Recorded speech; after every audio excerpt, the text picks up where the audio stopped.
Tonight, the greatest outdoor show on earth is drawing the crowds by the thousands. Stockwell Day's one-year anniversary in power sees little celebration. And an historic find at the bottom of Lake Ontario. CFCN News with Cynthia Roebuck and Shelley MaKrugin. Good evening, everyone. Hot, sunny weather attracted thousands of people to the Stampede grounds today. The greatest outdoor show on earth is the talk of the town this weekend. Shelley MaKrugin joins us from the Media Midway on the Stampede grounds. Shelley, how have the crowds been today? Hi, Cynthia. The crowds have been great. Everybody's having a great time, but it is very hot down here. Everybody's in shorts, drinking lots of water, which is really important. But what better place to be on a Saturday night when it's beautiful weather than down here at the Stampede, right? Yes? Yes? We have lots going on down here tonight, and we will be back a little later to tell you all about it. Yeehaw, looks like fun. Thanks, Shelley. We'll talk to Shelley again. And of course, we'll have all the news from the Stampede grounds today just a little later in the newscast. Well, tomorrow marks the one-year anniversary of Stockwell Day's victory over Preston Manning in the race to lead the Canadian Alliance. Almost from the time he took control, Day's reign has been plagued by controversy. Jeff Little has the latest on Day's battle and the plan to unseat him. The season of political barbecues is underway, and rarely have these informal gatherings taken on such importance. Alliance leader Stockwell Day is taking in several of these events today, trying to shore up support that seems to erode with each passing week. There are days when you look at the challenges ahead and you think to yourself, would I rather be fishing? But I would rather be doing what counts for the country. It hasn't been easy for the Alliance leader since the upstart provincial politician knocked off the elder statesman of the reform movement. Stockwell Day has stumbled from one controversy to another. The first news conference where he arrived by jet ski, and then a crushing election defeat, an election that he dared the Liberals to call. It has all been too much for some, and so far 13 Alliance MPs have called for his resignation. Today there are rumors the Alliance is preparing for Day's resignation.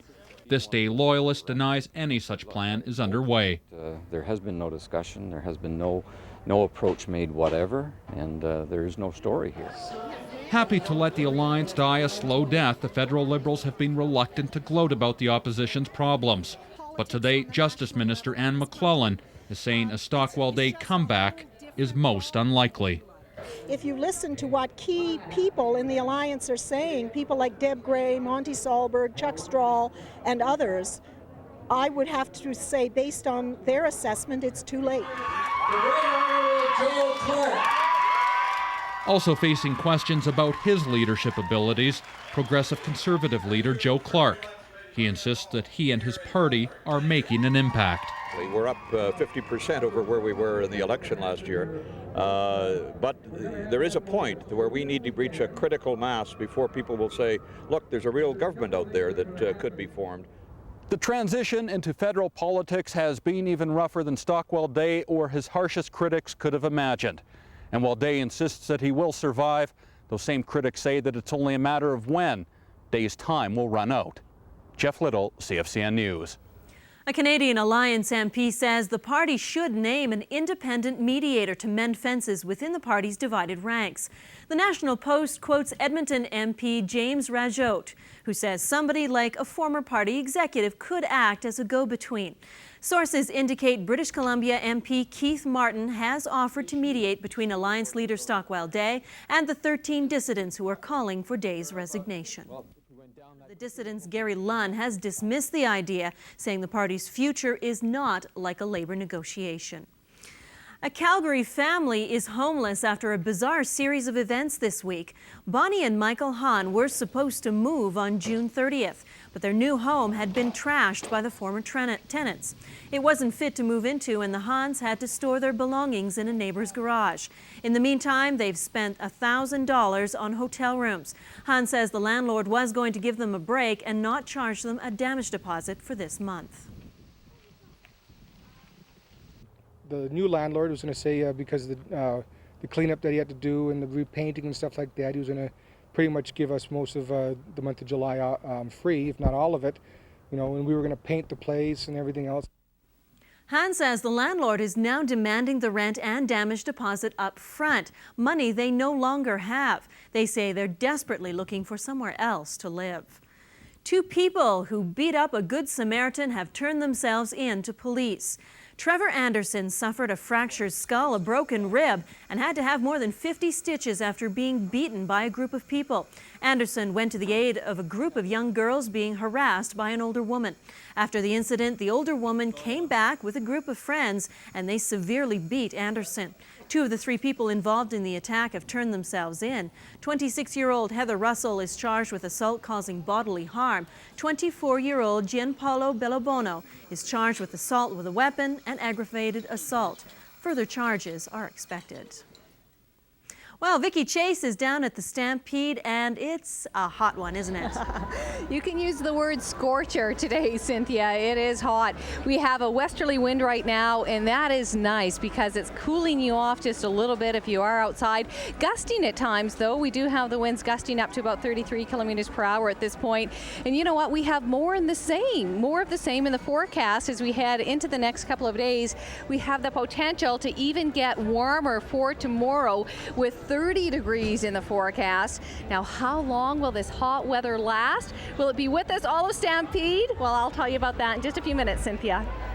Sounds great. Thanks, Vickie. And we'll go back to Vickie for more details a little later in the newscast.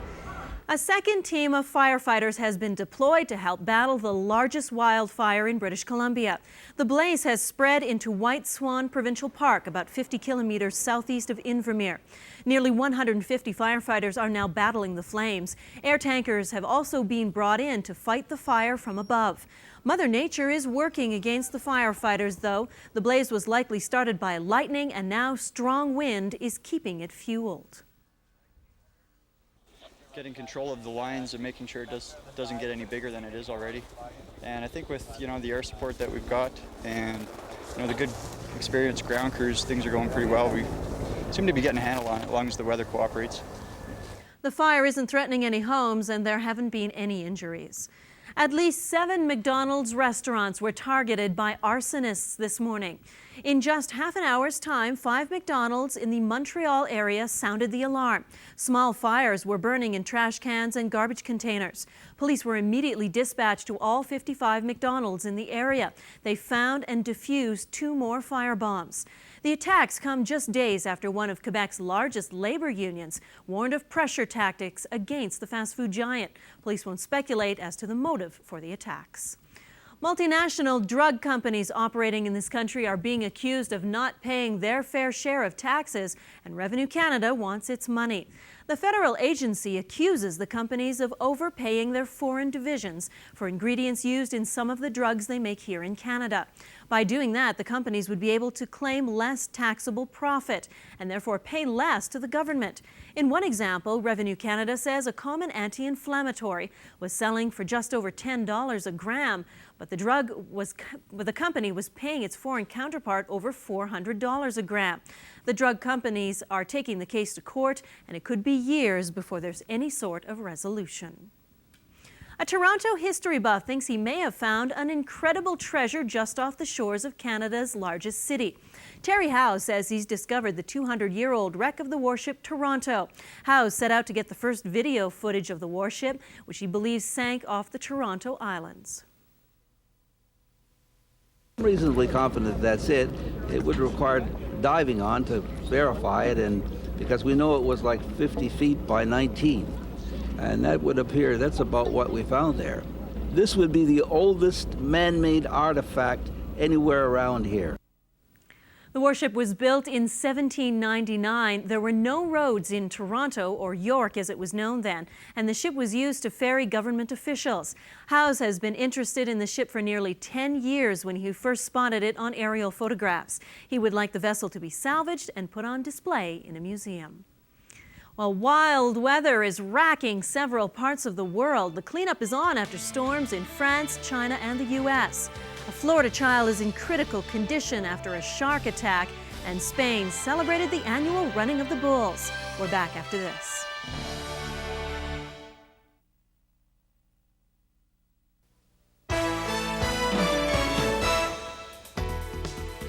Nearly a dozen people were killed when a storm sent a huge tree crashing onto a crowd of spectators in France last night.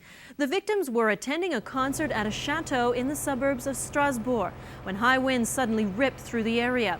Rescuers had to cut through leafy, soaking branches to get to the injured people. 6 men and 4 women, all around the age of 18, were killed. Nearly 100 other people were injured. Organizers got the go-ahead for the concert despite predictions of bad weather. Tropical storm Utor ripped through southeast China, killing 3 people. More than 4,000 homes have been wiped out and $2.5 billion worth of damage was done. Heavy rain in many areas has caused flooding. More than 10,000 soldiers and 100,000 civilians have been sent out to fill sandbags and try to battle the rising flood water. One rural town was submerged in record high waters, cutting off electricity and all transportation.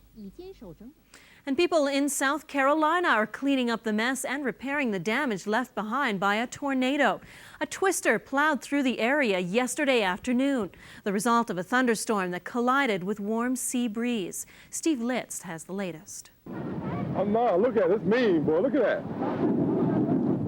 That is nasty. A tornado skipping across the Atlantic Ocean, a work of nature fascinating at the same time frightening.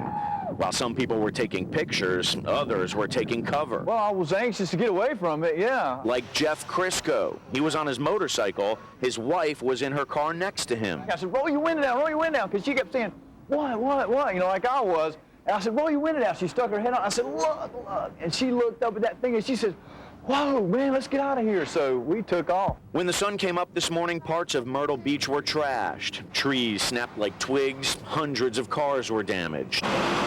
And it didn't take long for the cleanup to start.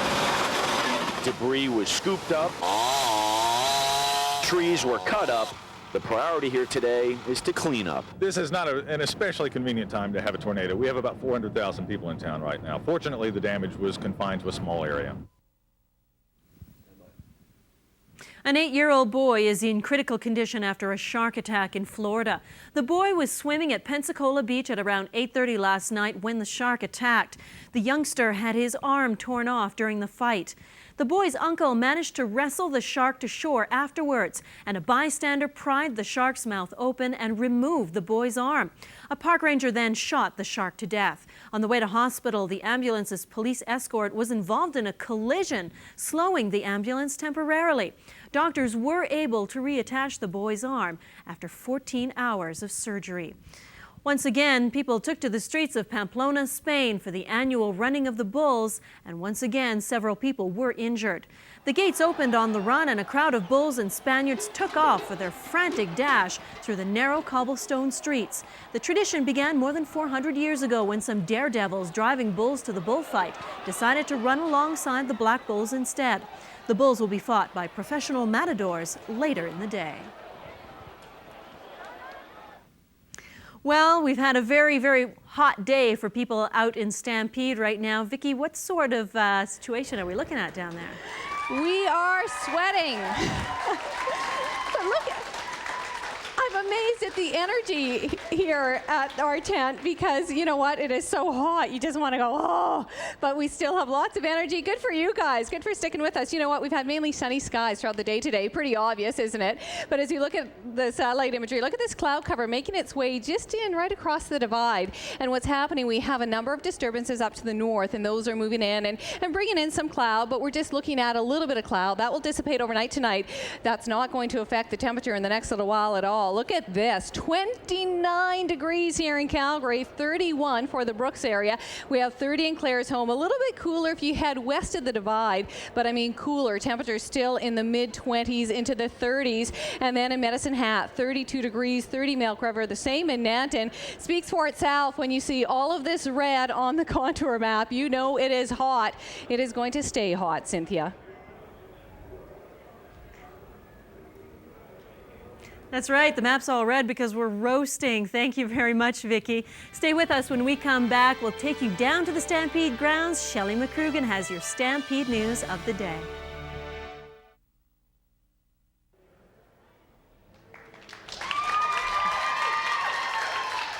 Hello and welcome back to the Media Midway. We have a great crowd here. It's really hot in the tent, but they're sticking it out. Good for you. We're very happy that you're here. It is a beautiful day down here. Lots of people. Attendance was down a little for the first day of Stampede, though. Yesterday, 86,308 people came through the turnstiles. That compares with the same day last year of 107,268 people were on the grounds. That, of course, was also the record. Now, when you come down to the grounds, you've got to stop by and see us here at the Media Midway. We're located on Stampede Way, right across from the Dream Home. And while you're here, check out our partners in the Media Midway. The Globe and Mail, Talk TV, the Comedy Network, and CalgaryPlus.ca. There are contests you can enter, lots of freebies we're giving away, and you can get your picture on a Stampede postcard and email it to your friends anywhere in the world. And before you head down, you should check out www.calgaryplus.ca on the internet. There you will find a complete list of what's happening on the grounds and what we call Best Bets. It has our picks of some of the coolest things on the grounds. Just click on the Stampede logo in the top right corner. Well, the Stampede Rodeo is just getting warmed up, but the Cowboys have been added. It's day 2 of the greatest outdoor show on earth. And even though the rodeo is just beginning, Cowboys have been competing for months. Many are already bruised and banged up from other rodeos all over North America. As Kevin Fleming reports, a team of professional therapists is on hand to make sure the Cowboys are looked after. Kevin Fleming has a report. The Calgary Stampede Rodeo falls right in the middle of Matt Weishoff's season. Weishoff is a bareback rider and competes all over North America. The Stampede has one of the biggest payoffs for those who win their event. This isn't the start of the 10-day event that Weishoff was looking for, with a score of 71. You may have done a little bit of both and not torn it off completely.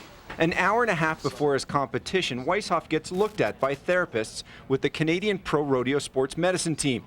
He tore a muscle in St. Paul, Oregon.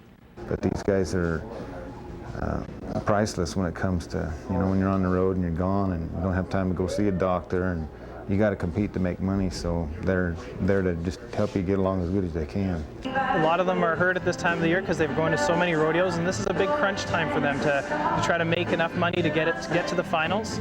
So they end up probably doing a little more rodeo this time of year than they do at other times. So Tom Barr doesn't compete until Sunday. Barr's a steer wrestler and was hurt last weekend in Ponoka when he ended up underneath the steer with a horn in his belly. He hurts today, but after a massage and being realigned by a chiropractor, he knows he'll be better in 3 days. I'll keep going for therapy till Sunday and then see what happens Sunday. I don't doubt probably Sunday after run I'll be back in here again. And what's so great about these people, they deal with athletes every day, and that's what gets us back on the road again. These therapists build a rapport with the Cowboys, and a record is kept every time they're treated. Most of them, they have pain thresholds that are 20-30% greater than the normal person that would walk into my clinic. So once you get to know the individual, you can really tell when they're in trouble, when they're not, what kind of work they want done. The nature of the sport means therapists will be busy for the entire Stampede, and it's not long before the next injured cowboy will be seeking treatment. Kevin Fleming, CFCN News. The Canadian Pro Rodeo Sport Medicine Team relies on donations and fundraisers to operate. The Ranchman's is hosting a silent and live auction on Sunday where organizers hope to raise $20,000. That event starts at 7 p.m. and everyone is welcome. Well, one of Canada's hot young country western artists is Jason McCoy. Not only is he recognized as a singer, but a talented songwriter as well. Last year, he won the CCMA Songwriter of the Year award. I'm gonna dig me a hole. I'm gonna bury my heart. I'll let it rest in pieces out in my backyard. I'll lay a wreath of roses on a blue tombstone. I'm gonna dig me a hole. Jason, you won the Songwriter of the Year award. What did that mean to you? Oh, that was great. Actually, I won that with a good buddy of mine, Nisha Sheridan and Denny Carr. That was for the song Born Again in Dixieland. Man, what a feeling. I mean, it's nice to be nominated for awards, and even if you don't win, I mean, that's really the prize, to be nominated.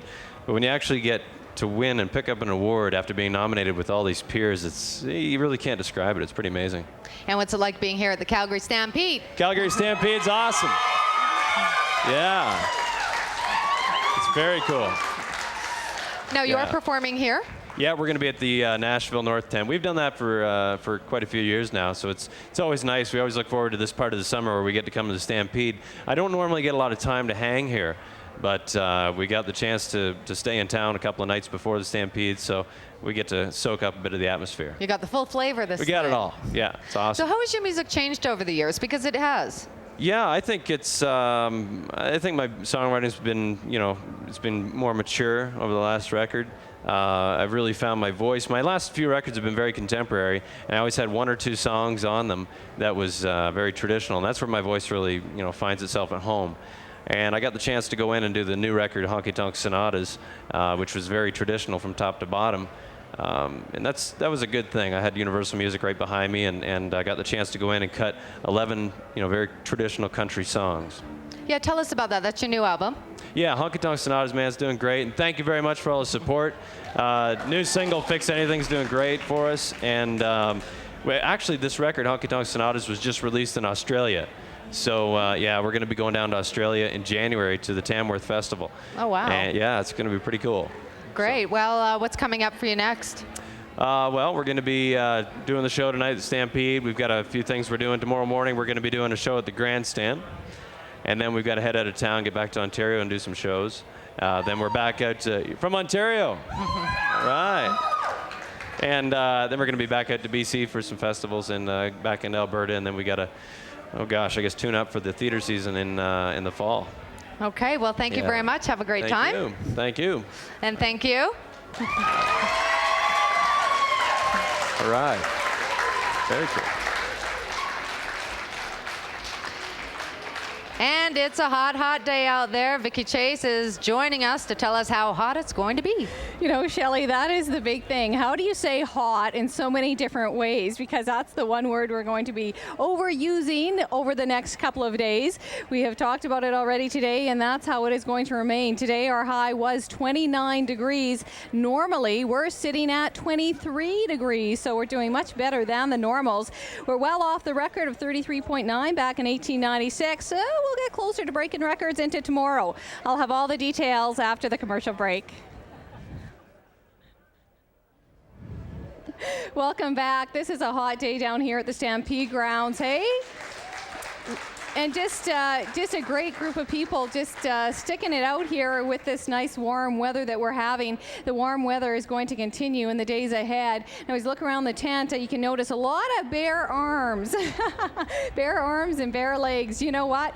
We need to shed a few layers in the next couple of days, but once you shed those layers, make sure you put on some sunscreen. You will burn ever so quickly out here in the heat. Now, what's going to happen tonight, we're going to end up with clear skies tonight and then another hot day tomorrow with 30 degrees in the forecast. When we take a look at the current conditions, we'll see that we're obviously sitting at some very hot conditions still in southern Alberta. Currently here in Calgary are 29. The winds are out of the west at 22 kilometers per hour, gusting a bit at times. Lethbridge even warmer than us here in Calgary. Lethbridge at 30, the winds out of the west at 28.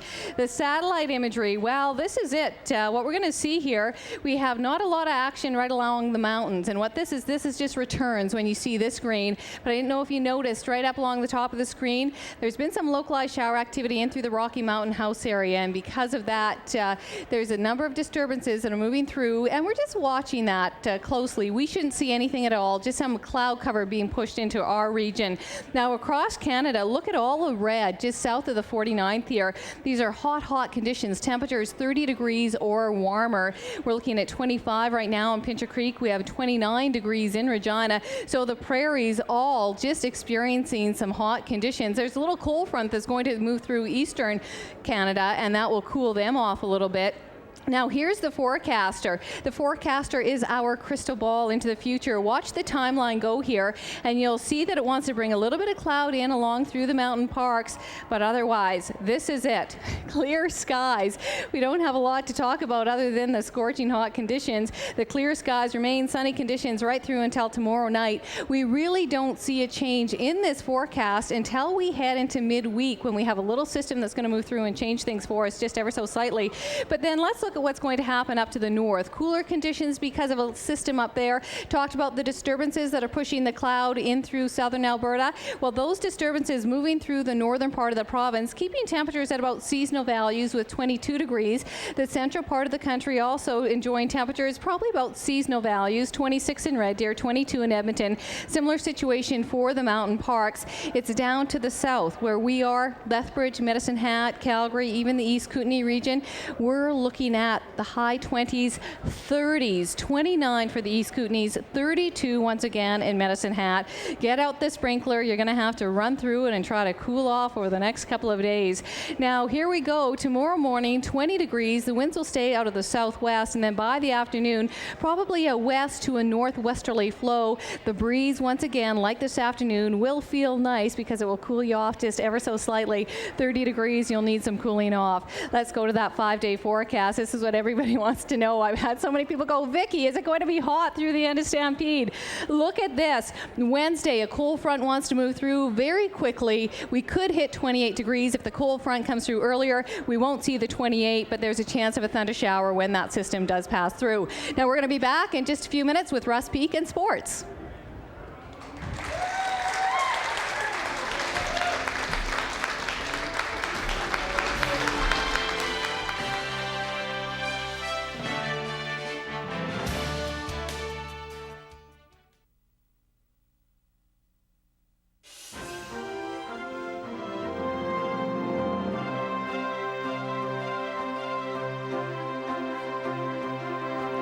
Tammi Christopher joins us now with sports and, well, yeehaw. Yeah, this is your first Stampede, and how do you like it so far? Oh, I'm so excited about Stampede. I've never been to one before. Right. I went down to the grounds yesterday and checked it out.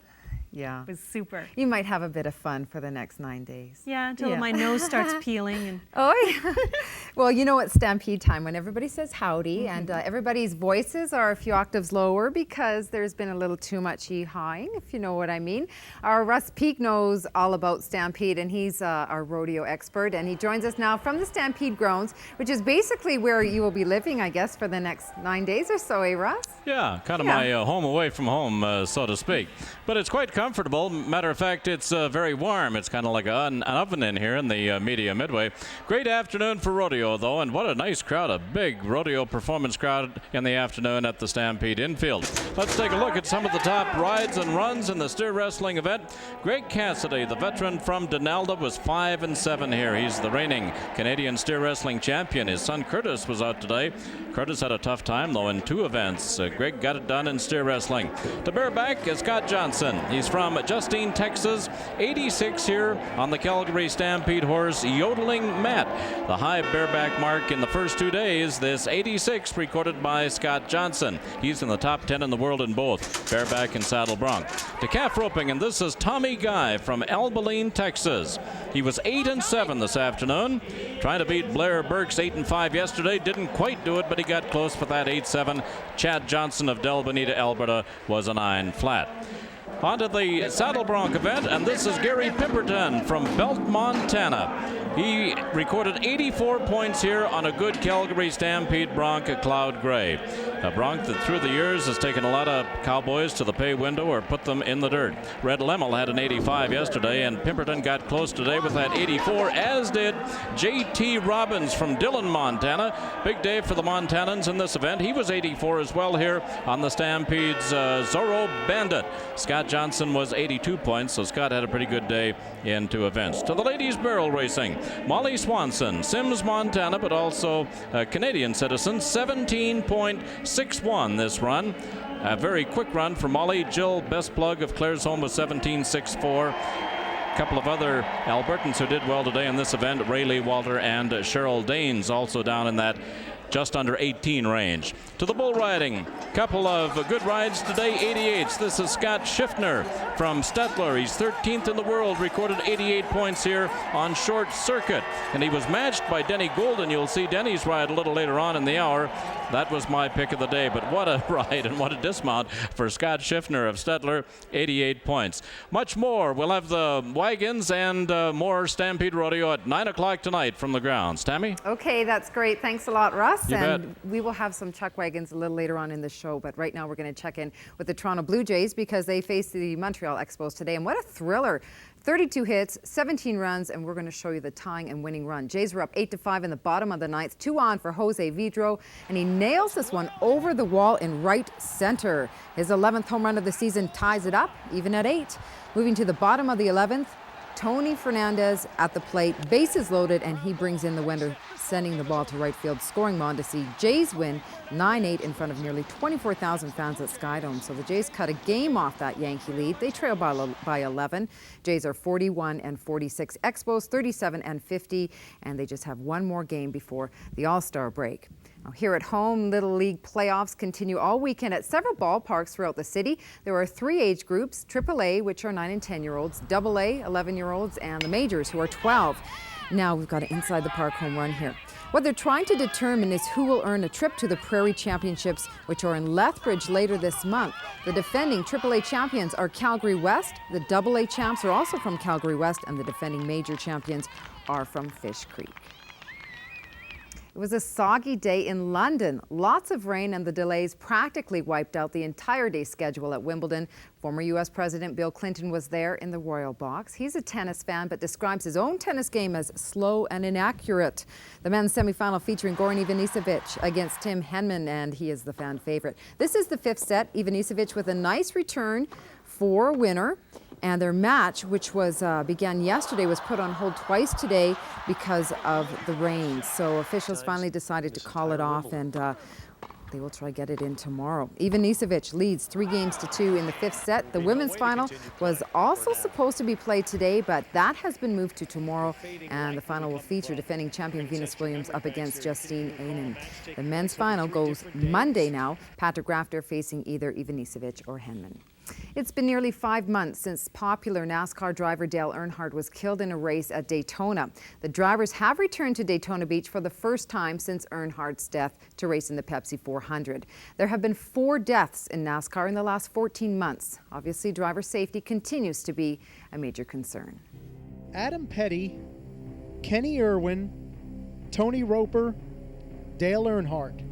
4 deaths in NASCAR in the last 14 months. The common bond, a basal skull fracture. Since Earnhardt's accident 4.5 months ago, NASCAR has encouraged drivers to consider head and neck restraint devices, most notably the Hans. More than 75% of drivers now wear some device, compared to 1/4 of the field in February's Daytona 500.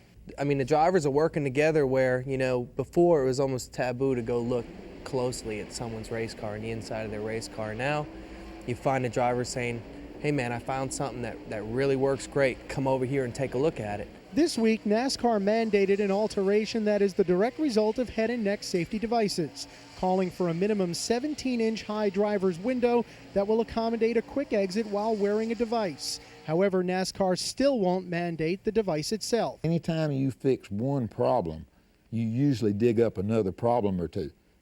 So you've got to go through the whole complexity of whatever the situation is, because one thing's not going to solve anything. You got to have the complete package, and that's what they keep working on. NASCAR continues to differ from other racing series in several areas of safety. The CART series has a medical director and safety team that travels to each event, and a catalog of accident and injury statistics that date to 1982. When we saw that there were trends, like for example, when we had a lot of foot and ankle injuries, we would go to designers and the car manufacturers and our technical people and come up with modifications to prevent those injuries. However, NASCAR still prefers a more decentralized approach, contracting with local physicians at each track on the circuit. If it made sense to have a single person that was a constant element in this chain of activity, then it's worth looking at, and it may happen. The experts, the doctors that should be paying attention to our guys at the racetrack are the local ones who have the best local knowledge. Another difference is data collection. CART installs black box crash recorders in each vehicle. NASCAR, which doesn't allow data to be fed back from its race cars, frowns on black boxes. Unlike CART and other major sanctioning bodies, NASCAR is not a member of the safety-oriented International Council of Motorsports Sciences. But instead of keeping it in-house, NASCAR did utilize independent experts to assist in its closely guarded investigation into Earnhardt's crash. As with everything in NASCAR, time is of the essence because everyone agrees the cost already has been too steep.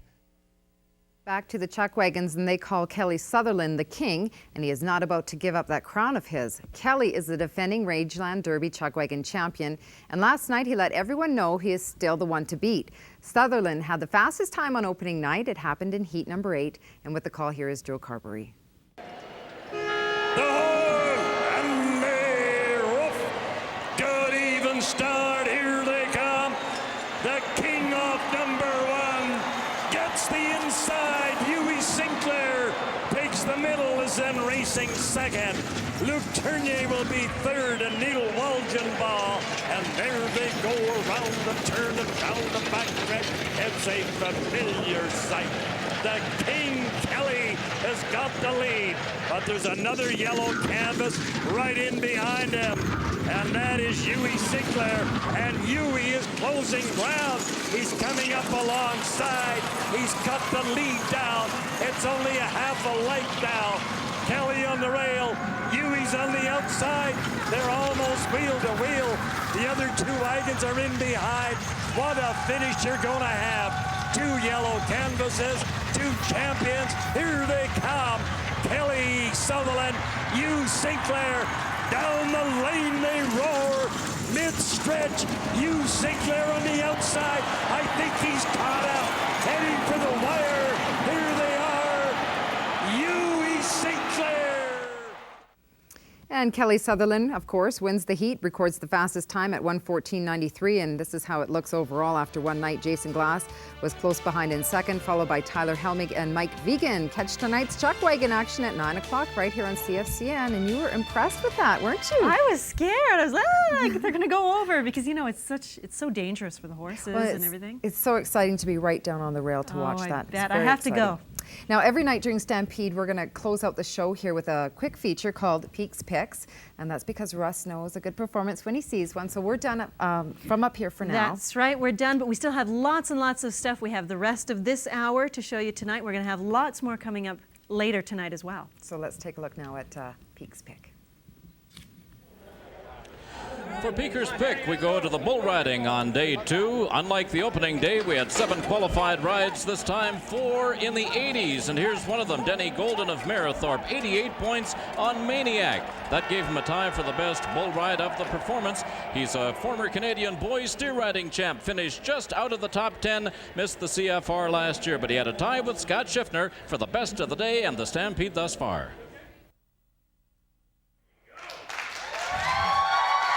Welcome back to the Media Midway. We still have people sticking around, and it's really hot out, but that's all right. It's a great night to be down here at the Stampede. First, though, we're going to tell you about bull riders because they're often known as the toughest cowboys in rodeo. But a rider is only as good as the bull he's on. Well, CFCN photographer Jim Moole has this up-close and personal look at a bull called Lights Out, one of the meanest, rankest bulls on the rodeo circuit.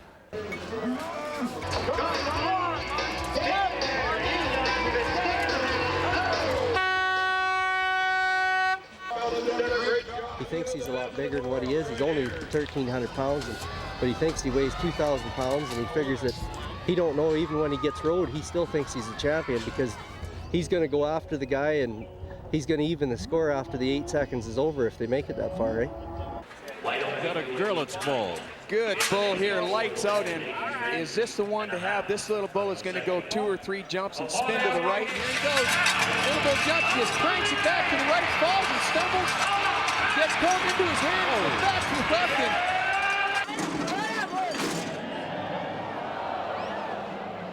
You know, he's got his ritual that he goes through and stuff, and he does the same thing every time. He paces back and forth, and he's waiting to get out the gate, and he's got his tail wagging, and the closer he gets to the chutes and the closer it gets to the time for him to get on him, the harder his tail wags, eh?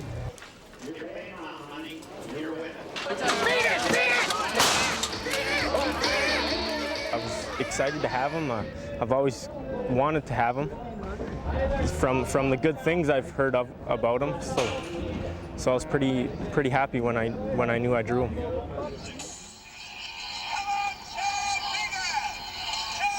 Drumheller this year. He had Chad Pagan rode him and was 89 points on him, and he come around and Chad was underneath him, and he tried to dig his horn in Chad so hard that he pretty much flipped himself right upside down over top of him, like he totally thinks about nothing but the recovery of the cowboy afterwards. The rodeo is going to get next.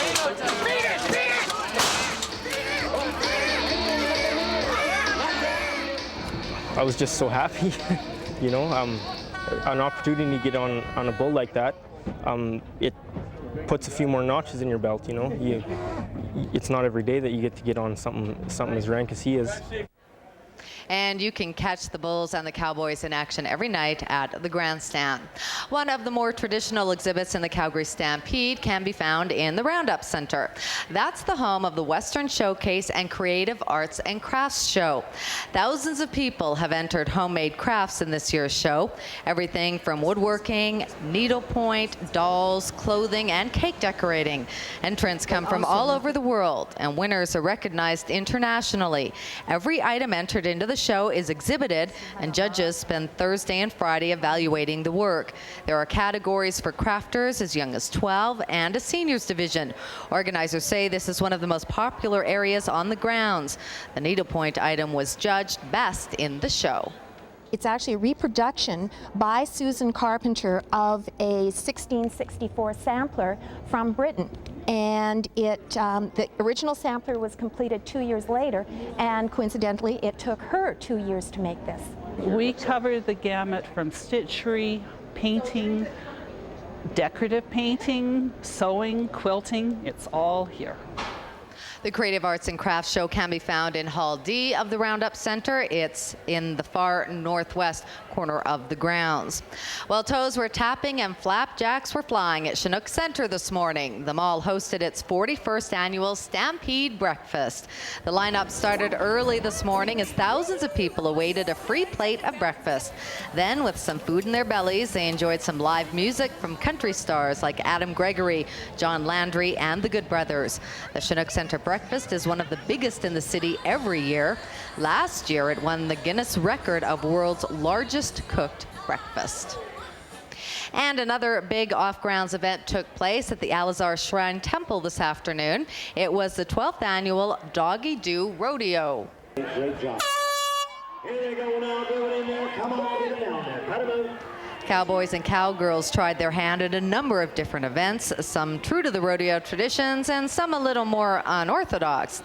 The Doggy Do Rodeo is a huge event every year, put on by the Calgary Downtown Progress Club.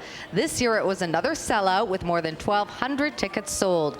All of the money raised will help support Big Sisters and Big Brothers of Calgary. Well, as we've said, it is a great night to be down here at the grounds. It should be busy, but it's beautiful out. Stay with us. Vickie Chase will have an update of our forecast.